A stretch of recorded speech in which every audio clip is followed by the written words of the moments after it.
In the Roman Empire, religion and sexuality often intertwined in ways that may seem surreal or even grotesque by modern standards. One of the most extraordinary and bizarre practices revolved around the worship of the goddess Cybele, a mother deity imported from Phrygia in Asia Minor. Central to her cult were the Galli, a group of male priests who performed some of the most extreme and unsettling rites in Roman religious life. The initiation of a gallus typically involved an intense ritual of self-castration. During the festival known as the Dies Sanguinis, the Day of Blood, celebrants would enter a frenzy, driven by pounding drums, ecstatic dancing, and religious fervor. In a climactic moment, the initiates would seize sharp stones or knives and castrate themselves in public, offering their severed genitals to the goddess as a token of ultimate devotion. This act symbolized a kind of spiritual rebirth, the complete abandonment of male identity in favor of divine service.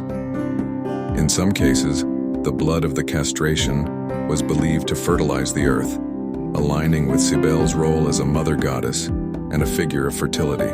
After their castration, the Galli would often adopt female clothing, hairstyles, and mannerisms.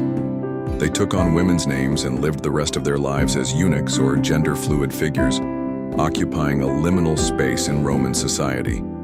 Their status was ambiguous, viewed with awe by some for their piety, and with disgust or ridicule by others for their perceived effeminacy and foreign origins. The Galli frequently engaged in public displays of ecstatic dancing, self-flagellation, and sometimes ritualistic sex acts during processions through city streets.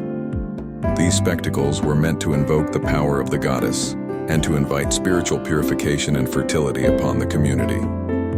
Outsiders, especially conservative Roman writers like Juvenal and Suetonius, often mocked or condemned these practices as debauched and un-Roman, associating them with moral decay and Eastern excess.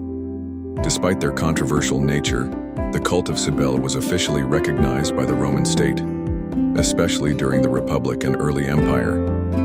The black stone representing the goddess was brought to Rome in 204 BCE during a time of crisis, and her temple was built on the Palatine Hill. This shows that the bizarre and extreme rituals of the Galli were not marginal or underground. They were state-sanctioned religious expressions. For Romans, sex, religion, and power were deeply entangled. Practices like the self-castration of the Galli may seem horrific today, but to them, it represented a kind of divine madness, a necessary sacrifice for cosmic balance and fertility.